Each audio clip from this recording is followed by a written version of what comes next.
Hi, everyone, and welcome back to Brian's Horror Corner, or welcome if you are new to my channel. Glad to have you.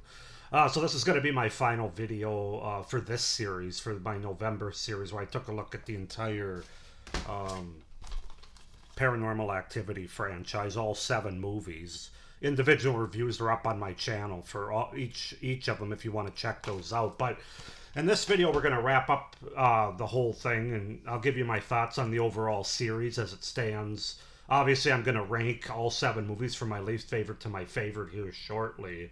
And yeah, just kind of wrap everything up here for this franchise. So, hope everybody's having a good Thanksgiving holiday weekend, whatever we want to call it. It's hard to believe it's the end of November already. This year, especially this fall's flying by. But anyway, with that being said, I think I'll do the ranking first.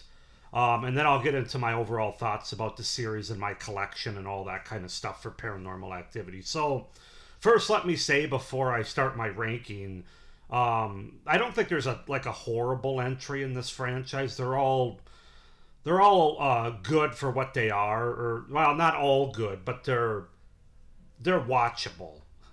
Even my least favorite here, I gave a 6.5 out of 10 to. So there's no Freddy's Dead here. There's no Halloween Resurrection or Jason Take Manhattan in this franchise. At least not to me. I know this franchise isn't for everybody. I can understand that if you're not really a slow burn supernatural person or found footage person, especially. But I enjoy it for the most part. I'll be honest about that up front. I really enjoy this franchise. I'm glad that I own it. I'm glad that I watched it and did this series for it.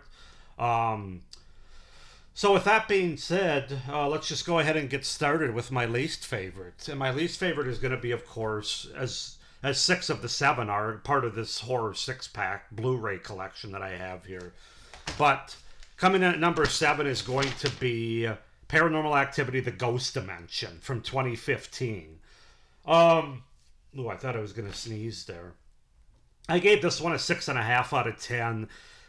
As I said in my review, the shine is worn off this franchise at this point. It's kind of rinse and repeat in a lot of ways. And in this one, they add a lot more noticeable bad CGI with the Ghost Dimension.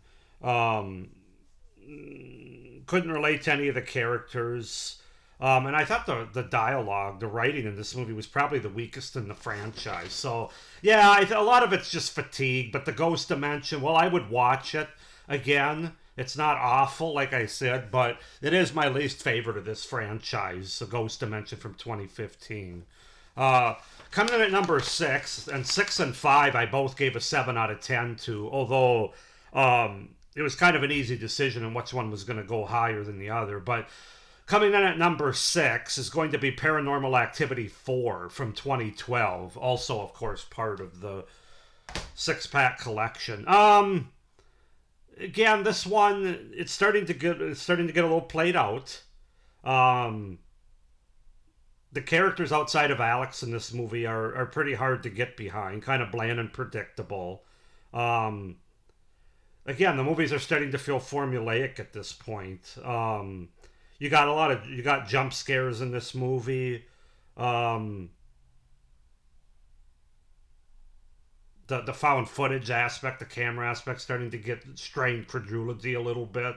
Yeah, Paranormal Activity 4, from what I've heard, is a lot of people's least favorite or one of their least favorites of the franchise. And, well, I still like it, mostly for Catherine Newton being in the movie and her character of Alex. That's about the only good thing about the movie, other than a couple of interesting and unique additions, like the night vision with the dots and that.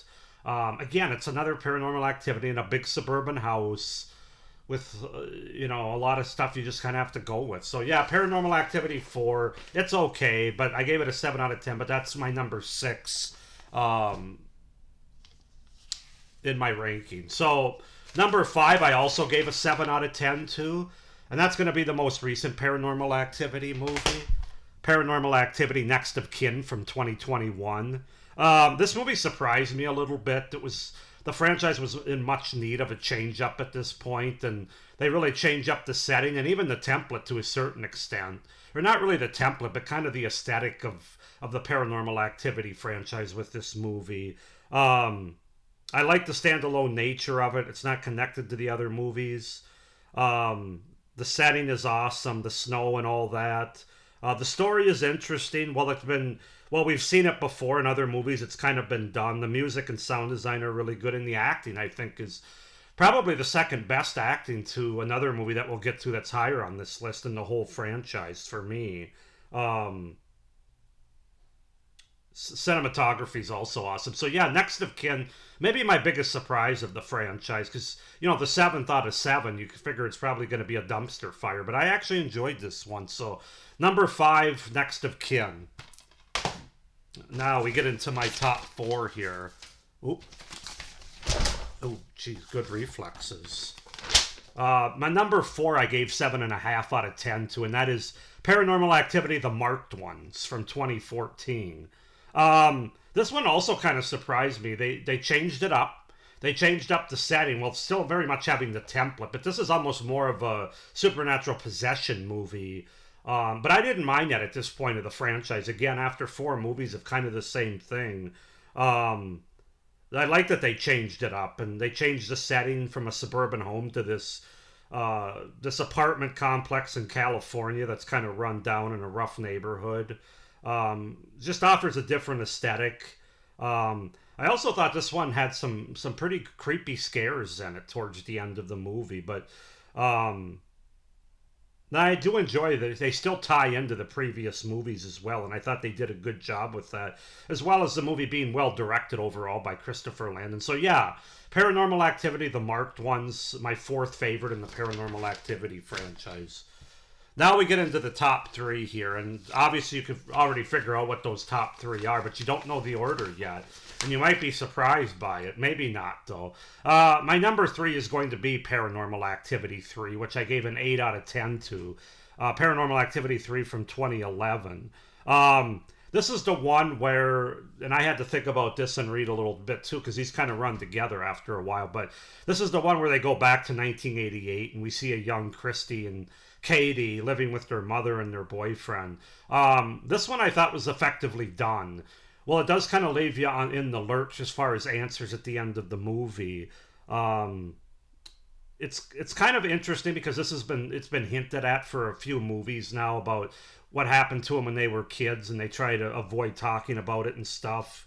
Um, it expands on the backstory and gives a little bit more emotional depth to those two characters, Katie and Christy. Um, there's also some unique and interesting ideas in regards to filming in this movie.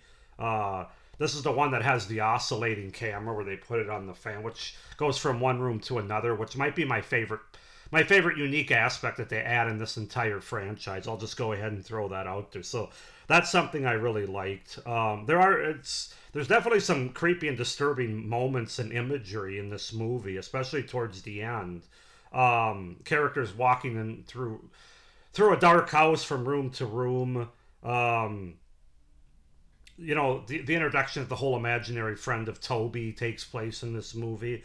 Yeah, I don't know. I just thought this was a very good one that expanded on the lore and answered some questions from the first couple movies that we hadn't gotten yet, while still leaving us with more questions at the end of this movie. That's kind of its. Although we do kind of get them in the ghost dimension, but not exactly the answers I was looking for or hoping for. But with that being said, yeah, Paranormal Activity 3 from 2011 is my number three favorite in the Paranormal Activity franchise. Okay, top two. I gave both these movies a 9 out of 10, so they're both really solid horror movies for me. But coming in at number two is going to be, drum roll, the original Paranormal Activity from 2007. Yeah, I really enjoy this movie. This is the only one in the franchise that I saw before, at least once or twice before I did this franchise review. Um, I just really like the two main characters here of Mika and Katie. They feel like an authentic, real couple. Very natural chemistry between them. The buildup of tension is really good in this one because it starts out very like playful and low key, and then just the way it really climbs the stairs, maybe better than any of the movies. Frankly, I'll still say that about this one. Um, I think the effects work well here. We don't have the CGI yet. And you have an interesting backstory. Kind of getting to what I said about the third one about Katie as a child and what happened there. But it really does a great job of creeping you out in the last 15 or 20 minutes. So, yeah, the original Paranormal Activity is my second favorite, which means that my number one favorite in the Paranormal Activity franchise is Paranormal Activity 2 from 2010. Um, so this one kind of focuses, of course, on Katie's sister and her family. Um, but I really love the organic way that they use this movie to eliminate the found footage problem. That was my biggest compliment. Having their house get ransacked or burglarized, and then they install security cameras, just brilliant. Um, Again, I really like the connection. I like and I'm connected to all the new characters in this movie. The family, the kids, the adults, just kind of everything. Um, the performances are really good. Spray Graydon, who plays Christy, stands out the most. Gives a very creepy and effective performance with what her character goes through. Um, Yeah, I think this is the best all around from a story and backstory standpoint to a performance standpoint to taking care of the camera, found footage problem standpoint, while still being very creepy and very effectively scary, especially at the end. And it, again, like the first one, it really builds up well. Yeah, what can I say? Paranormal Activity 2. If I was going to reach for a Paranormal Activity movie, this would be the one I would reach for first. Followed very closely by the original, of course, Paranormal Activity. But anyway, yeah, that's my ranking of the seven movies. Um, Comment down below your guys' ranking, by the way, too.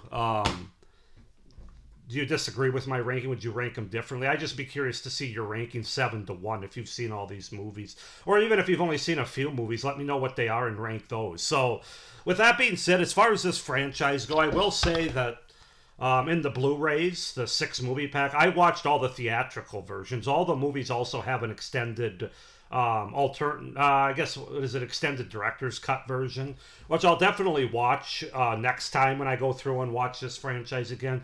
But I wanted to kind of get the essence of these movies first with the theatrical trailer. So we'll see how much that changes up in these movies. My guess is probably not a whole lot, but I could be wrong. Maybe it'll change my ranking, probably not. But now this one that's on DVD doesn't have a different edition. It's just the one edition.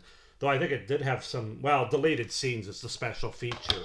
Otherwise, these are pretty doped out with special features here. The first 6 on Blu-ray. At some point, maybe I'll see if I can get Next of Kin on Blu-ray. I don't even know if there is one for it. There probably is. But since I'd never seen it before, I just wanted to get it for relatively cheap to make sure I liked it. But I do like that one well enough where I might look for it on Blu-ray, just so I have them all on Blu-ray. My guess is we haven't seen the last of the Paranormal Activity franchise. I'm guessing within the next 5 to 10 years there'll be another, if not more. Who knows, though? I don't know how Next of Kin did. Probably not that well if they haven't had one. Well, that's only 3 years ago. I don't know, maybe. But as far as this franchise overall, as I said at the beginning, I know it's not for everybody.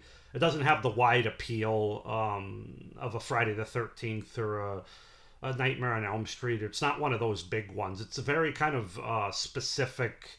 Um, you got to be a specific kind of person that can live with found footage like I can, but like supernatural aspects and build up of tension, and less jump scares and more like creepy imagery kind of scares and things like that. So this franchise is kind of up and down when it comes to all those things. It gets worse as the franchise goes on.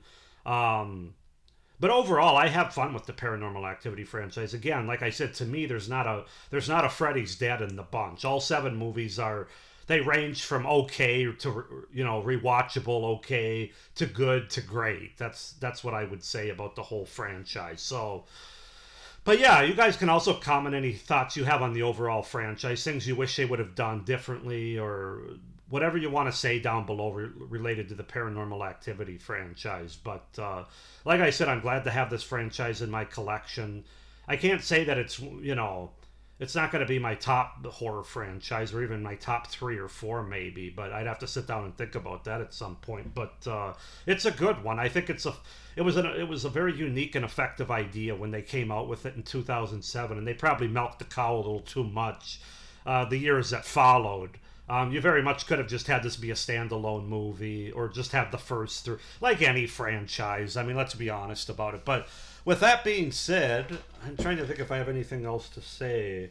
Um, I don't think so.